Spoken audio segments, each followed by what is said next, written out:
നമ്മുടെ കർത്താവും രക്ഷിതാവുമായ യേശുക്രിസ്തുവിൻ്റെ പരിശുദ്ധ നാമത്തിൽ എല്ലാ പ്രിയപ്പെട്ടവർക്കും സ്നേഹവന്ദനം. ഈ മനോഹരമായ ആഴ്ചയുടെ ഒന്നാം ദിനത്തിൽ ലോകത്തിൻ്റെ വിവിധ ഇടങ്ങളിലിരുന്ന് എന്നെ ശ്രദ്ധിക്കുന്ന എല്ലാ പ്രിയപ്പെട്ടവരെയും ഓർത്ത് കർത്താവിനെ സ്തുതിക്കുകയാണ്.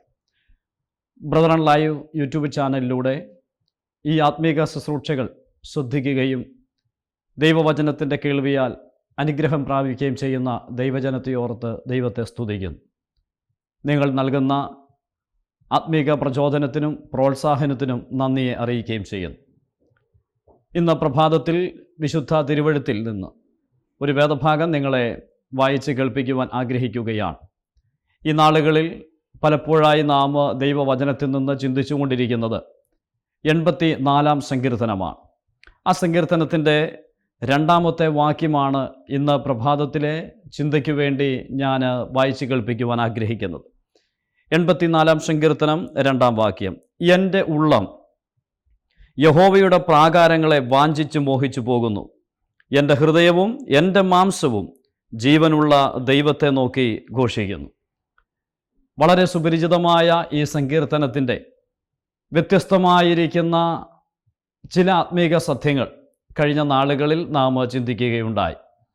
ഈ സങ്കീർത്തനത്തിൽ നിന്നുകൊണ്ട് ഇന്ന് പകലിൽ നിങ്ങളോട് ഒരുമിച്ച് ഞാൻ ചിന്തിക്കുവാൻ ആഗ്രഹിക്കുന്നത് നമ്മളുടെ ശരീരത്തിൻ്റെ 3 പ്രത്യേകമായിരിക്കുന്ന ഭാഗങ്ങളെ സംബന്ധിച്ച് സങ്കീർത്തനക്കാരൻ വെളിപ്പെടുത്തിയിരിക്കുന്ന ചില വസ്തുതകളാണ്.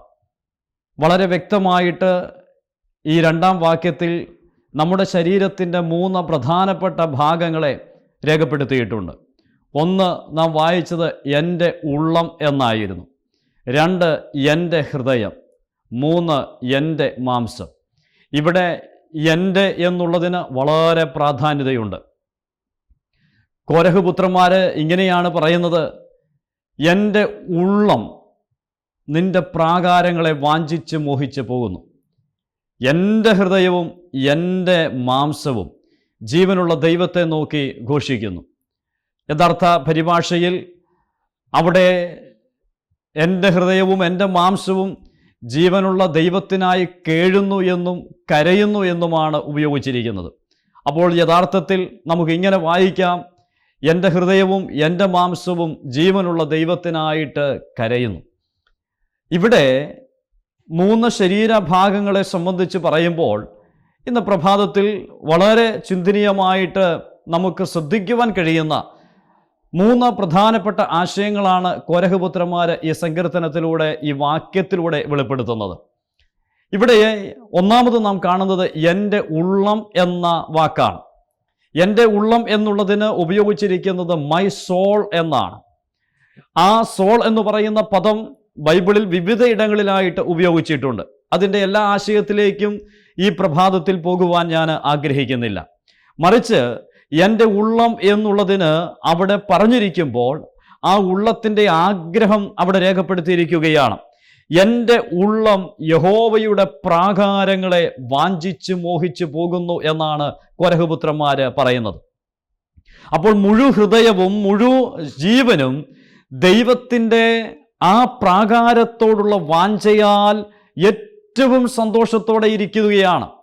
ആ ഹൃദയത്തിൻ്റെ ഏറ്റവും വലിയ ആഗ്രഹം അവിടുത്തെ പ്രാകാരമാണ് എന്ന് വെളിപ്പെടുത്തുകയാണ്.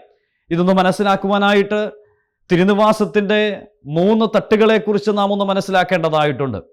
ആദ്യമായിട്ട് കാണുന്ന പ്രാകാരവും പിന്നീടുള്ള വിശുദ്ധ സ്ഥലവും അതിനപ്പുറത്തുള്ള അതിവിശുദ്ധ സ്ഥലവും, ഇങ്ങനെ 3ആയിട്ട് തിരിച്ചിരിക്കുന്ന ഈ തിരുനിവാസം അഥവാ സമാഗമന കൂടാരം എന്ന് പറയുന്നത്, അതിൻ്റെ പ്രാകാരത്തെ മാത്രമാണ് കോരഹപുത്രന്മാരെ ഏറെ വാഞ്ചിച്ച് ആഗ്രഹിക്കുന്നത്. അപ്പോൾ അതിൻ്റെ കാരണമെന്ന് പറയുന്നത് എന്താണ് എന്ന് നാം ഒന്ന് അന്വേഷിക്കണം. ഈ പ്രാകാരം ഇത്രമാത്രം സൗന്ദര്യമുള്ള ഒന്നായിട്ടല്ല അവരതിനെ ആഗ്രഹിക്കുന്നത്. പ്രാകാരം എന്ന് പറയുന്നത് പൊതുവായി ചിന്തിച്ചാൽ ആ പ്രാകാരത്തിൽ രക്തക്കറയുണ്ട്, ആ പ്രാകാരത്തിലാണ് യാഗപീഠം ഇരിക്കുന്നത്, ആ പ്രാകാരത്തിലാണ് പച്ച മാംസം കത്തിയെരിയുന്നത്. അങ്ങനെ പച്ച മാംസം കത്തിയെരിയുന്ന യാഗവേദിയായിരിക്കുന്ന ആ പ്രാകാരത്തോട് ഇത്രത്തോളം ഇവർക്ക് വാഞ്ചയുണ്ടാകുവാൻ എന്താണ് കാരണമെന്ന് നാം ഒന്ന് ചിന്തിക്കണം. അവരുടെ ഹൃദയം, അവരുടെ ഉള്ളം ഏറെ വാഞ്ചിക്കുന്നത് ഈ പ്രാകാരത്തെയാണ് എന്ന് പറഞ്ഞാൽ, ഞാൻ ഒരാശയം ഇങ്ങനെ പറയട്ടെ: ഈ പ്രാകാരത്തിലൂടെ മാത്രമാണ് അവർക്ക് ദൈവത്തോടുള്ള ബന്ധം സ്ഥാപിക്കുവാനായിട്ട് കഴിയുന്നത്. പ്രാകാരത്തിലുള്ള യാഗപീഠമാണ് വാസ്തവത്തിൽ ഇവരെയും ദൈവത്തെയും തമ്മിൽ അടുപ്പിക്കുന്നത്. അവരുടെ ജീവിതത്തിൽ പറ്റിപ്പോയ പരാജയത്തിൻ്റെയും പാപത്തിൻ്റെയും സകല കറകളും മറയ്ക്കപ്പെടുന്നത് അവിടെ അർപ്പിക്കപ്പെടുന്ന യാഗം കൊണ്ടാണ്. അതുകൊണ്ട് അവർ ഏറെ തീവ്രതയോടുകൂടി വാഞ്ചിച്ചു മോഹിച്ചു പോവുകയാണ് ആ പ്രാകാരത്തെ. ഇന്ന് പ്രഭാതത്തിൽ പറയട്ടെ, ആ പ്രാകാരമാണ് ഏതൊരു മനുഷ്യനും ദൈവത്തോടടുക്കുവാനുള്ള മുഖാന്തരം എന്ന് പറയുന്നത്. ഈ പ്രഭാതത്തിൽ ലോകത്തിന്റെ വിവിധ ഇടങ്ങളിലിരുന്ന് എന്നെ ശ്രദ്ധിക്കുന്ന പ്രിയപ്പെട്ടവരോട് ഞാനിങ്ങനെ പറയട്ടെ, നമുക്ക് ദൈവത്തോടടുക്കുവാൻ കഴിയുന്ന ഏക മാർഗം ഈ പ്രാകാരത്തിലൂടെ മാത്രമാണ്. അല്പം കൂടി പറഞ്ഞാൽ, ആ പ്രാകാരത്തിലുള്ള യാഗപീഠമില്ലാതെ ഒരിക്കലും ദൈവത്തോടടുക്കുവാൻ കഴിയുകയില്ല. ഏത് ദൈവത്തോട് പിന്നാലെ ഞാൻ വിവരിക്കാം. എങ്കിലും രണ്ടാമത്തെ ഭാഗത്ത് നാം വായിക്കുന്നു, എൻ്റെ ഹൃദയവും എൻ്റെ മാംസവും ജീവനുള്ള ദൈവത്തെ നോക്കി ഘോഷിക്കുന്നു എന്നാണ് പറഞ്ഞിരിക്കുന്നത്. അപ്പോൾ ഏത് ദൈവത്തോടടുക്കുവാൻ വേണ്ടിയാണ് ഈ യാഗപീഠം ആവശ്യമായിരിക്കുന്നത്? ജീവനുള്ള ദൈവത്തോട് ഒരു വ്യക്തി എന്ന നിലയിൽ അടുക്കണമെങ്കിൽ, ആ ദൈവത്തിങ്കിലേക്കൊന്ന് നോക്കണമെങ്കിൽ, ആ ദൈവവുമായിട്ടൊരു ബന്ധം സ്ഥാപിക്കണമെങ്കിൽ ഒരു യാഗപീഠം ഏറ്റവും അനിവാര്യമാണ് എന്നുള്ളത് നാം മറന്നുപോകുവാൻ പാടില്ല. ഇവിടെ കോരഹപുത്രന്മാര് പറയുകയാണ്, എൻ്റെ ഉള്ളം എന്നാണ് പറഞ്ഞിരിക്കുന്നത്. എൻ്റെ ഉള്ളം യഹോവയുടെ പ്രാകാരങ്ങളെ വാഞ്ചിച്ച് മോഹിച്ച് പോകുന്നു. ഇന്ന് പ്രഭാതത്തിൽ പറയട്ടെ, 103-ാം സങ്കീർത്തനം നമുക്ക് വളരെ പരിചയമുള്ളൊരു സങ്കീർത്തനമാണ്. അവിടെ ആ സങ്കീർത്തനക്കാരൻ പറഞ്ഞു തുടങ്ങുമ്പോൾ തൻ്റെ ഉള്ളത്തോട് തന്നെ സംസാരിക്കുന്ന ചില വാക്കുകൾ വളരെ പരിചയമുള്ളൊരു സങ്കീർത്തന ഭാഗമാണ്. എൻ മനമേ യഹോവയെ വാഴ്ത്തുക, എൻ്റെ സർവാന്തരംഗവുമേ അവന്റെ വിശുദ്ധ നാമത്തെ വാഴ്ത്തുക. എൻ മനമേ യഹോവയെ വാഴ്ത്തുക, അവിടുത്തെ ഉപകാരങ്ങളൊന്നും മറക്കരുത്. ഈ പ്രഭാതത്തിൽ ഞാൻ ഇങ്ങനെ പറയട്ടെ, തമിഴ് ബൈബിളിൽ അവിടെ ഉപയോഗിച്ചിരിക്കുന്നത് ആ മനമേ എന്നുള്ളതിനപ്പുറത്ത് എൻ ഉള്ളമേ എന്നാ പറഞ്ഞിരിക്കുന്നത്. എത്രയോ ഹൃദ്യമായ വാക്കാണ്. എൻ്റെ ഉള്ളമേ യഹോവയെ വാഴ്ത്തുക, എൻ്റെ സർവാന്തരംഗവുമേ അവന്റെ വിശുദ്ധ നാമത്തെ വാഴ്ത്തുക, എൻ മുഴുവുള്ളമേ കർത്തൃനാമത്തെ വാഴ്ത്തുക എന്ന് പറഞ്ഞാൽ എൻ്റെ ഉള്ളത്തോട് തന്നെ പറയുക, ദൈവത്തെ വാഴ്ത്തുക, ദൈവത്തെ സ്തുതിക്കുക. പ്രിയപ്പെട്ടവരെ, അത് നമ്മുടെ ഉള്ളിൽ നിന്നും വെളിയിലേക്ക് വരണ്ടിയ ദൈവത്തിന്റെ മുമ്പാകെയുള്ള നമ്മുടെ ശുദ്ധമായിരിക്കുന്ന ഒരു ബന്ധത്തെ സൂചിപ്പിക്കുന്നതാണ്. ഇതുപോലെ ചേർത്ത് വയ്ക്കുവാൻ കഴിയുന്ന നിരവധി വേദഭാഗങ്ങളുണ്ടെങ്കിലും മറ്റൊരു വേദഭാഗം ഞാനൊന്ന് സൂചിപ്പിക്കട്ടെ. 63-ാമത്തെ സങ്കീർത്തനത്തിന്റെ ആരംഭവാക്യം ഒന്ന് ശ്രദ്ധിക്കുക. ദാവീദിന്റെ ഒരു സങ്കീർത്തനമാണ്. അവിടെ ഇങ്ങനെയാണ് പറയുന്നത്, ദൈവമേ നീ എൻ്റെ ദൈവം, അതികാലത്തെ ഞാൻ നിന്നെ അന്വേഷിക്കും. വെള്ളമില്ലാതെ ഉണങ്ങി വരേണ്ട ദേശത്ത് എൻ്റെ ഉള്ളം നിനക്കായി ദാഹിക്കുന്നു, എൻ്റെ ദേഹം നിനക്കായി കാംക്ഷിക്കുന്നു. നോക്കുക, എവിടെയാണ് ദാവീദ് പറയുന്നത് എൻ്റെ ഉള്ളം നിനക്കായി ദാഹിക്കുന്നു എന്ന് പറഞ്ഞിരിക്കുന്നത്? വെള്ളമില്ലാതെ ഉണങ്ങി വരേണ്ട ദേശത്ത്. വെള്ളമില്ലാതെ ഉണങ്ങി വരേണ്ട ദേശത്ത് ജീവിക്കുന്ന ഒരു വ്യക്തിക്ക് ഏറ്റവും ആവശ്യമായിരിക്കുന്നത് വെള്ളമാണ്. എന്നാൽ ഇവിടെ സങ്കീർത്തനക്കാരനായ ദാവീദ് പറയാണ്, അങ്ങനിരിക്കുന്ന വരണ്ട ദേശത്ത് എൻ്റെ ഉള്ളം അങ്ങേക്കായിട്ട് ദാഹിക്കുന്നു. ഇതൊരു ക്രിസ്തു ഭക്തന്റെ ഹൃദയാന്തർഭാഗത്തിലെ ആഗ്രഹമാണ്. പ്രിയപ്പെട്ടവരെ, നമ്മുടെ ഉള്ളം നമ്മുടെ പ്രാണപ്രിയനോട് ചേർന്നിരിക്കുവാൻ, നമ്മുടെ ഉള്ളം നമ്മുടെ കർത്താവിനോട് ഏറ്റവും അടുത്തിരിക്കണമെന്നുള്ള ആ വലിയ ചിന്ത നമ്മെ ഭരിക്കുവാൻ ഇടയായി തീരേണ്ടത് ആവശ്യമാണ്. അപ്പോൾ കോരഹപുത്രന്മാർ പറയാണ്, എൻ്റെ ഉള്ളം അങ്ങയുടെ പ്രാകാരങ്ങളെ വാഞ്ചിച്ച് മോഹിച്ചു പോകുന്നു. ഞാൻ ഇങ്ങനെ പറഞ്ഞിട്ട് അടുത്ത ആശയത്തിലേക്ക് വരട്ടെ. എനിക്കും നിങ്ങൾക്കും ജീവനുള്ള ദൈവവുമായിട്ടുള്ള അഭേദ്യമായ ബന്ധം അത് പുലർത്തുവാൻ കഴിയുന്നത് ഈ പ്രാകാരത്തിൽ വച്ചിരിക്കുന്ന ആ യാഗപീഠത്തിലൂടെ മാത്രമാണ്. എന്നെ കേൾക്കുന്ന പ്രിയപ്പെട്ടവരെ, മനുഷ്യവർഗം മുഴുവൻ പാപത്താൽ എന്നേക്കുമായിട്ട് ദൈവത്തിൽ നിന്ന് നഷ്ടപ്പെട്ടു പോയപ്പോൾ അവർക്ക് എന്നേക്കും നഷ്ടപ്പെട്ടു പോയ ദൈവവുമായിട്ടുള്ള ബന്ധത്തെ പുനഃസ്ഥാപിക്കുവാൻ ഒരു യാഗപീഠമില്ലാതെ പറ്റുകയില്ല.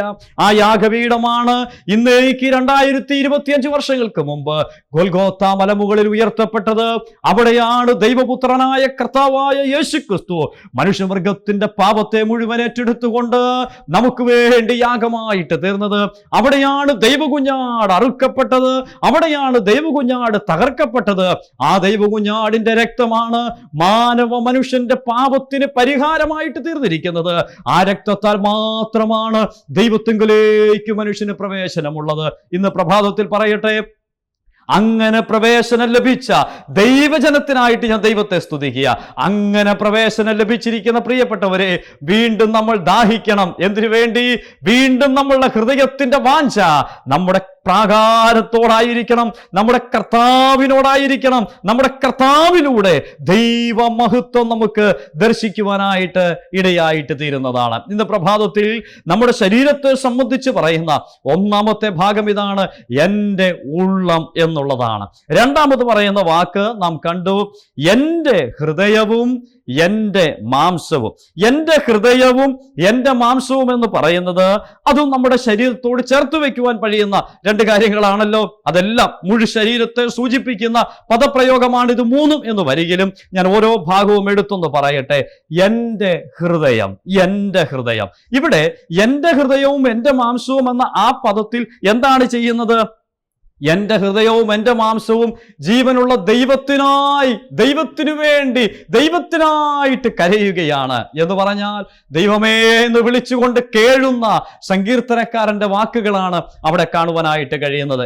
ഒരു വാക്ക് ഞാൻ ഇങ്ങനെ പറയട്ടെ, അവിടെ ഞാൻ ആദ്യം ഓർപ്പിച്ചതുപോലെ എടുത്തു പറയുന്ന ഒരു പദം, ഏത് ദൈവത്തിനു വേണ്ടിയാണ് കരയുന്നത്? ഏത് ദൈവത്തിനു വേണ്ടിയാണ് കേഴുന്നത്? ജീവനുള്ള ദൈവത്തിനായിട്ട്. രണ്ടാം സങ്കീർത്തനത്തിൽ നാം വായിക്കുന്ന ഒരു വാക്യാംശം ഇങ്ങനെയാണല്ലോ, അവരുടെ ദൈവം ഇപ്പോൾ എവിടെയെന്ന് ജാതികൾ പറയുന്നത് എന്തിന്? അതിനടുത്ത വാക്ക് പറയാ, നമ്മുടെ ദൈവമോ സ്വർഗത്തിൽ ഉണ്ട്. ഇന്ന് പ്രഭാതത്തിൽ ഞാൻ എൻ്റെ ദൈവത്തെക്കുറിച്ച് ഇങ്ങനെ പറയട്ടെ, അവിടുന്ന് ജീവനുള്ള ദൈവമാ. ഇന്ന് പ്രഭാതത്തിൽ ആ ദൈവത്തെ ആരാധിക്കുവാൻ ഭാഗ്യം ലഭിച്ച ഒരു വ്യക്തിയാണ് ഞാൻ. എൻ്റെ കേൾവിക്കാരിൽ നിരവധി പേര് അങ്ങനെയാണ്. ജീവനില്ലാത്ത മിഥ്യാബിംബങ്ങളെ ആരാധിക്കുന്ന 10,000 ആളുകളുള്ള ലോകത്തിൽ ജീവനുള്ള ദൈവത്തെ ആരാധിക്കുവാൻ ഭാഗ്യം ലഭിച്ചവരിൽ ഒരുവനാണ് ഞാനും. ഇന്ന് പ്രഭാതത്തിൽ അതുകൊണ്ട് പറയട്ടെ, കോരഹപുത്രന്മാര് പറയുകയാണ്, ഇവിടെ ഇതാ ജീവനില്ലാത്ത ഊമ വിഗ്രഹങ്ങളെ കുറിച്ചല്ല, മറിച്ച് അവർ പറയുന്ന വാക്കിങ്ങനെയാണ്, ഞങ്ങളുടെ ഹൃദയവും മാംസവും ജീവനുള്ള ദൈവത്തിനായി കേഴുന്നു എന്നാ പറഞ്ഞിരിക്കുന്നത്. അപ്പോൾ ഈ ഹൃദയവും മാംസവും അഥവാ ഹൃദയവും ശരീരവും ഒരുപോലെ ദൈവത്തിനായിട്ട് കേഴുകയാണ്. എന്താ പറഞ്ഞതിന്റെ അർത്ഥം? ഈ ദൈവത്തോട്, ജീവനുള്ള ദൈവത്തോട് ഒരുവൻ അടുക്കണമെങ്കിൽ ഞാൻ ഇങ്ങനെ പറയട്ടെ, അവന്റെ ഹൃദയത്തിന് വളരെ പ്രാധാന്യമുണ്ട്, അവന്റെ ശരീരത്തിന് വളരെ പ്രാധാന്യമുണ്ട്. കോരഹപുത്രന്മാർ അത് തിരിച്ചറിഞ്ഞിട്ടുണ്ട്. എങ്ങനെയും ജീവിച്ചത് കൊണ്ടോ, എങ്ങനെയും ലോകത്തിൽ ജീവിച്ച് മുമ്പോട്ട് പോയതിനു ശേഷം ഈ ദൈവത്തോട് അടുക്കുവാനായിട്ട് കഴിയുകയില്ല. അതുകൊണ്ടാണ് കോരഹപുത്രന്മാർ പറയുന്നത്, എൻ്റെ ഹൃദയവും എൻ്റെ മാംസവും ജീവനുള്ള ദൈവത്തിനായി ദാഹിക്കുന്നു. പ്രിയപ്പെട്ടവരെ, എൻ്റെ ഹൃദയം എന്ന് പറയുമ്പോൾ ഈ ജീവനുള്ള ദൈവത്തോട് അടുക്കുവാൻ ഇവർക്ക് ഹൃദയമുണ്ട് എന്ന് വരികയിലും കാപട്യമുള്ള ഹൃദയവും വഞ്ചനയുള്ള ഹൃദയവും ഒന്നുമായിട്ട് ആ ദൈവത്തോട് അടുക്കുവാൻ ഒരിക്കൽ പോലും കഴിയുകയില്ല. നിങ്ങൾക്ക് ഏവർക്കും അറിയാം, ഉൽപ്പത്തി പുസ്തകം 6-ാം അധ്യായത്തിൽ മനുഷ്യന്റെ പാപത്തിന്റെ ആ വലുപ്പത്തെ വ്യക്തമായിട്ട് ദൈവം ചൂണ്ടിക്കാണിക്കുന്നുണ്ട്. അപ്പോൾ പറയുന്ന ഒരു വാക്ക് ഇങ്ങനെയാണ്, മനുഷ്യന്റെ ഹൃദയത്തിന്റെ വിചാരങ്ങൾ എല്ലായ്പ്പോഴും ദോഷമുള്ളത് എന്ന് യഹോവ കണ്ടു എന്നാണ് നാം വായിക്കുന്നത്. ഇങ്ങനെ പറയട്ടെ, നമ്മുടെ ഹൃദയത്തിന്റെ ഉള്ളിൽ കാപട്യവും വഞ്ചനയും ഒക്കെ വെച്ചുകൊണ്ട് ഈ ജീവനുള്ള ദൈവത്തോട് നമുക്ക് അടുക്കുവാൻ ഒരിക്കൽ പോലും കഴിയുകയില്ല. ഇന്ന് പ്രഭാതത്തിൽ എന്നെ ശ്രദ്ധിക്കുന്ന പ്രിയപ്പെട്ടവരെ, ദൈവമുമ്പാകെ ശുദ്ധമായ മനസാക്ഷിയോടുകൂടി നിർമ്മലമായ ഹൃദയത്തോടുകൂടി ഒരു ജീവിതമായിരിക്കണം എനിക്ക് നിങ്ങൾക്കും ഉണ്ടാകേണ്ടത്. കോരഹപുത്രന്മാര് പ്രാഗൽഭ്യത്തോടെയാ പറയുന്നത്, എൻ്റെ ഹൃദയം അങ്ങേക്ക് വേണ്ടി കേഴുകയാണ് എന്ന് പറഞ്ഞാൽ എന്താ അതിന്റെ അർത്ഥം? ആ ദൈവത്തിന് മുമ്പാകെ നിൽക്കുവാൻ അവർക്കുള്ള പ്രാഗൽഭ്യത്തെ അവിടെ വെളിപ്പെടുത്തുകയാണ്. ഞാൻ ഒരു വാക്കിങ്ങനെ പറയട്ടെ, പഴയ നിയമത്തിൽ പുസ്തകത്തിൽ നാം ശമൂവേലിന്റെ പുസ്തകത്തിൽ വായിക്കുന്ന ഒരു വലിയ ചരിത്രമുണ്ട്. ശമൂവേൽ പ്രവാചകൻ അഭിഷേക തൈലവുമായിട്ട് ഇസ്രയേലിന്റെ ഒരു രാജാവിനെ അന്വേഷിച്ച് ഇശായിയുടെ കുടുംബത്തിലേക്ക് ചെന്നു. ഇശായിയുടെ കുടുംബത്തിൽ ചെന്നപ്പോൾ അവിടെ ഇതാ 7 മക്കളെ ഇശായി അവരുടെ മുമ്പാകെ ഒന്നിനു പിറകെ ഒന്നായിട്ട് കൊണ്ടു നിർത്തി. നിൽക്കുന്ന ആളുകളെ കണ്ടപ്പോൾ പ്രവാചകനായ ശമൂവേൽ പോലും ചിന്തിച്ചു, ഈ നിൽക്കുന്നവരിൽ ആരെങ്കിലും ആയിരിക്കും ഇസ്രയേലിന്റെ അടുത്ത രാജാവായിട്ട് എഴുന്നള്ളുവാനായിട്ടുള്ളവൻ. കാരണം എന്താ? അവരൊക്കെയും അധികായകന്മാരാണ്, അവർക്കൊക്കെ ആഹാര വടിവുള്ളവരാണ്. പക്ഷേ ആ ചിന്ത പ്രവാചകനായ ഈ ശമൂവേലിൽ വന്നപ്പോൾ തന്നെ സ്വർഗത്തിലെ ദൈവം ശമൂവേലിനോട് പറയുന്ന ഒരു വാക്കുണ്ട്, മനുഷ്യൻ കണ്ണിന് കാണുന്നത് നോക്കുന്നു, യഹോവയോ ഹൃദയങ്ങളെ നോക്കുന്നു. ഇന്ന് പ്രഭാതത്തിൽ പറയട്ടെ, ഹൃദയത്തെ മനുഷ്യന് നോക്കുവാൻ കഴിയുകയില്ല എങ്കിൽ ഹൃദയങ്ങളെയും ഉൾപ്പുകളെയും ആരായുന്ന ജീവനുള്ള സർവശക്തനായ ദൈവത്തിന്റെ മുമ്പാകെയാണ് ഞാനും നിങ്ങളും നിൽക്കുന്നത്. അതുകൊണ്ട് എന്റെ പ്രിയപ്പെട്ടവരെ, നാം ഒരു വസ്തുതയെ മനസ്സിലാക്കണം. ഇവിടെ ശമൂവേൽ പ്രവാചകൻ ഇശായിയോട് ഉടനെ ചോദിക്കുന്ന ഒരു ചോദ്യമുണ്ട്, ഇനി മക്കൾ ആരെങ്കിലും ഉണ്ടോ? അപ്പോൾ ഇശായി പറയുകയാണ്, ഇനി ഒരുവനുണ്ട്, അവൻ മരുഭൂമിയിൽ ആടിനെ മേയിച്ചു കൊണ്ടിരിക്കുകയാ, അവനെ കൊണ്ടുവരുവാൻ പറഞ്ഞു. അവനെ കൊണ്ടുവന്ന് അവന്റെ തലവേൽ അഭിഷേക തൈലം ഒഴിച്ച് അവനെ ഇതാ രാജസ്ഥാനത്തേക്ക് അവരോധിക്കുവാൻ ഇടയായിട്ട് തീർന്നു. അങ്ങനെ രാജസ്ഥാനത്തിലേക്ക് എത്തപ്പെട്ട ദാവീദിനെ കുറിച്ചുള്ള ചരിത്രം നമ്മൾക്കറിയാം. പിന്നീട് ദൈവം തന്നെ സാക്ഷ്യപ്പെടുത്തിയിട്ട് ദാവീദിനെ നോക്കി ഇങ്ങനെയാ പറയുന്നത്, അവൻ എന്റെ ഹൃദയപ്രകാരമുള്ളവനാണ്. എന്റെ പ്രിയപ്പെട്ടവരെ, നാം ഒരു വസ്തുതയെ മനസ്സിലാക്കേണ്ടതായിട്ടുണ്ട്. ദൈവം ഹൃദയങ്ങളെ അറിയുന്ന ദൈവമാണ്. ദൈവത്തോട് അടുക്കുവാൻ ഏറ്റവും നമുക്ക് വേണ്ടത് നിർമ്മലമായ ഒരു ഹൃദയമാണ്. ദാവീദ് അതിനുവേണ്ടി പ്രാർത്ഥിച്ചു 51-ാം സങ്കീർത്തനത്തിൽ, ദൈവമേ, നിർമ്മലമായ ഒരു ഹൃദയം എന്നെ സൃഷ്ടിച്ച് സ്ഥിരമായ ഒരു ആത്മാവിനെ എന്നിൽ പുതുക്കണമേ എന്ന് അദ്ദേഹം പ്രാർത്ഥിക്കുവാനായിട്ടിടയായിട്ട് തീർന്നു. ഇന്ന് പ്രഭാതത്തിൽ നമുക്കേവർക്കും ജീവനുള്ള ദൈവത്തോട് അടുക്കുവാൻ വേണ്ടിയ പ്രാഗൽഭ്യം കോരകപുത്രന്മാരെ പോലെ നമുക്കും പറയണം. നാം ദൈവസന്നിധിയിൽ നമ്മുടെ ഹൃദയങ്ങൾ പകരുന്നവരായിരിക്കണം. നമ്മുടെ ഹൃദയം ദൈവത്തിനു വേണ്ടി കേഴുന്നവരായിരിക്കണം. നാം യോഹന്നാന്റെ 1-ാം ലേഖനം 3-ാം അധ്യായത്തിന്റെ 21-ാം വാക്യത്തിൽ ഒരു വാക്ക് പറയുന്നുണ്ട്, വായിക്കുന്നുണ്ട്. അതിങ്ങനെയാണ്, പ്രിയമുള്ളവരെ, ഹൃദയം നമ്മെ കുറ്റം വിധിക്കുന്നില്ലെങ്കിൽ നമുക്ക് ദൈവത്തോട് പ്രാഗൽഭ്യമുണ്ട്. അപ്പോൾ ദൈവത്തോട് നമുക്ക് പ്രാഗൽഭ്യമുണ്ട്. ദൈവത്തോട് അടുക്കുവാൻ കഴിയണമെങ്കിൽ ദൈവം മുമ്പാകെ നിൽക്കുമ്പോൾ ഈ ഹൃദയം നമ്മോട് സംസാരിക്കരുത്.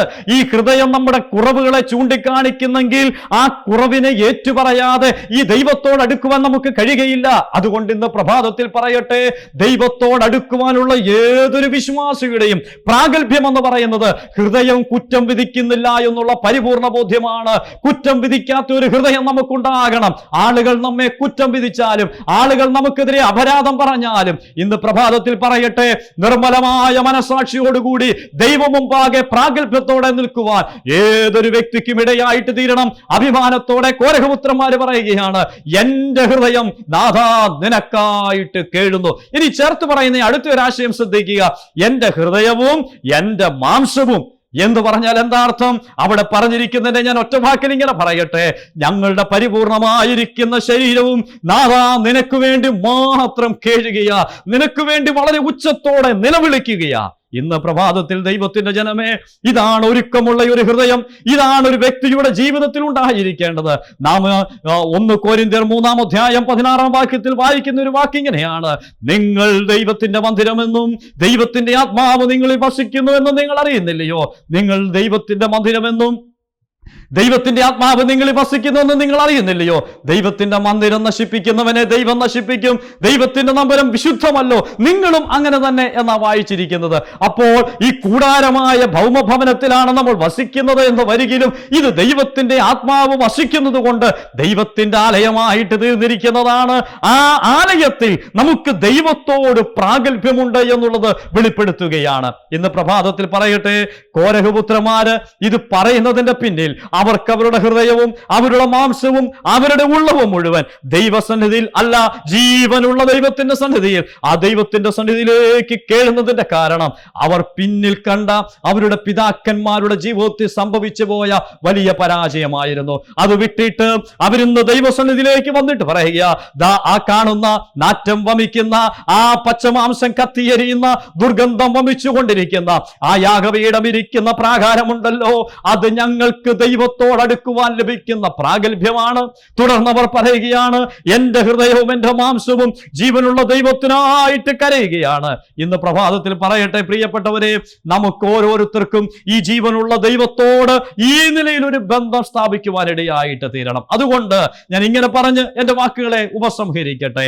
നമ്മുടെ ഉള്ളം, നമ്മുടെ ഹൃദയം, നമ്മുടെ മാംസം, ചുരുക്കത്തിൽ പറഞ്ഞാൽ സമ്പൂർണമായി ദൈവം നമുക്ക് ഈ ഭൂമിയിൽ തന്നിരിക്കുന്ന നമ്മുടെ ഈ ശരീരമുണ്ടല്ലോ, ഈ ശരീരം ദൈവത്തിനു വേണ്ടി കേഴുന്ന ഒരു ശരീരമായിരിക്കണം. ദൈവം മുമ്പാകെ നിൽക്കുവാൻ പ്രാഗൽഭ്യമുള്ള ശരീരമായിരിക്കണം. ഞാൻ ആദ്യമായി ഓർപ്പിച്ചതുപോലെ പാപത്താൽ മലീനസമാക്കപ്പെട്ടു പോയ ഈ ശരീരമുണ്ടല്ലോ, ഈ ശരീരത്തെ എന്നേക്കും മാറ്റി ഒരു പുതിയ സൃഷ്ടിയാക്കി നമ്മെ പുതിയതാക്കി തീർക്കുവാനാണ് ദൈവപുത്രൻ താണഭൂമിയിലേക്ക് വന്നത്. ആ ദൈവപുത്രന്റെ ക്രൂശ് മരണത്താൽ, ആ യാഗപീഠത്തിലാണ് നമുക്ക് ഈ ജീവനുള്ള ദൈവത്തിങ്കിലേക്കുള്ള പ്രവേശനത്തിന് ധൈര്യം ലഭിക്കുന്നത്. അതുകൊണ്ടാണ് നാം എബ്രായ ലേഖനത്തിൽ ഇങ്ങനെ വായിക്കുന്നത്, യേശു തന്റെ ദേഹമെന്ന തിരശീലയിലൂടെ നമുക്ക് വേണ്ടി പ്രതിഷ്ഠിച്ച ജീവനുള്ള പുതുവഴിയായി വിശുദ്ധ മന്ദിരത്തെങ്കിലേക്കുള്ള പ്രവേശനത്തിന് നമുക്ക് ധൈര്യം നൽകിയിരിക്കുന്നതെന്ന് വായിക്കുന്നത്. എൻ്റെ പ്രിയപ്പെട്ടവരിൽ ആരെങ്കിലും ഇന്നുവരെയും ഈ കേൾവിക്കാരുടെ കൂട്ടത്തിൽ ഈ ജീവനുള്ള ദൈവവുമായിട്ട് ഇതുവരെയും ഒരു ബന്ധം സ്ഥാപിക്കുവാൻ കഴിഞ്ഞിട്ടില്ലാത്ത പക്ഷം, ഞാൻ ഒരു വാക്കിങ്ങനെ പറഞ്ഞ് അവസാനിപ്പിക്കട്ടെ. നിങ്ങൾക്ക് വേണ്ടി ദൈവത്തിന്റെ കോപാഗ്നിയിൽ ബന്ധരിയപ്പെട്ട ദൈവപുത്രനുണ്ട്. അവിടെ ഒരു യാഗപീഠം കാണുവാൻ കഴിയും. ഗോൽഗോത്ത മലമുകളിൽ ഉയർത്തപ്പെട്ട പച്ചമര കുരിശിന്മേൽ മനുഷ്യവർഗത്തിന്റെ പാപത്തെ മുഴുവൻ ഏറ്റെടുത്തുകൊണ്ട് മരിച്ച ആ ദൈവപുത്രനെ നിങ്ങളുടെ ഹൃദയത്തിനുള്ളിലേക്കൊന്ന് സ്വീകരിക്കുമോ? ആ പ്രാകാരത്തിലൂടെ, ആ യാഗപീഠത്തിലൂടെ നിങ്ങൾക്ക് പിതാവിങ്കിലേക്കുള്ള പ്രവേശനം സാധ്യമാണ്. അങ്ങനെ ഇതുവരെയും ഒരു സാധ്യത ലഭിച്ചിട്ടില്ലാത്ത പ്രിയപ്പെട്ടവർക്ക് ഇന്ന് പ്രഭാതത്തിൽ അതിനിടയായിട്ട് തീരട്ടെ. അല്ല, എനിക്കും നിങ്ങൾക്കും ഏവർക്കും ദൈവമക്കളായി തീർന്ന പ്രിയപ്പെട്ടവരെ, നമ്മുടെ ഉള്ളവും നമ്മുടെ ഹൃദയവും നമ്മുടെ മാംസവും നമ്മുടെ സമ്പൂർണമായ ശരീരവും ദൈവത്തിനു വേണ്ടി കേഴുവാൻ, ദൈവത്തിന് വേണ്ടി മാറ്റിവെക്കുവാൻ കോരഹപുത്രന്മാരെ പോലെ അപ്രകാരത്തിനു വേണ്ടി വെമ്പുന്ന ഒരുക്കമുള്ള ഒരു ഹൃദയവുമായിട്ട് ദൈവമുമ്പാകെ പ്രാഗൽഭ്യത്തോടെ നിൽക്കുവാൻ സ്വർഗം എനിക്കും നിങ്ങൾക്കും കൃപ നൽകട്ടെ. ഈ ലോകത്തിന്റെ മാലിന്യം നമ്മുടെ ജീവിതത്തിൽ ഒരിക്കൽ പോലും ഏൽക്കാതെ പാപത്തിന്റെ മേൽ വിജയം കൈവരിച്ച് പാപത്തോട് യാതൊരു കോംപ്രമൈസും ഇല്ലാതെ മുന്നോട്ട് പോകുവാൻ ദൈവം നമുക്ക് കൃപ നൽകട്ടെ. അവിടുത്തെ പൊന്നുനാമം മാത്രം ഇന്നും എന്നും എന്നേക്കും വാഴ്ത്തപ്പെടുമാറാകട്ടെ.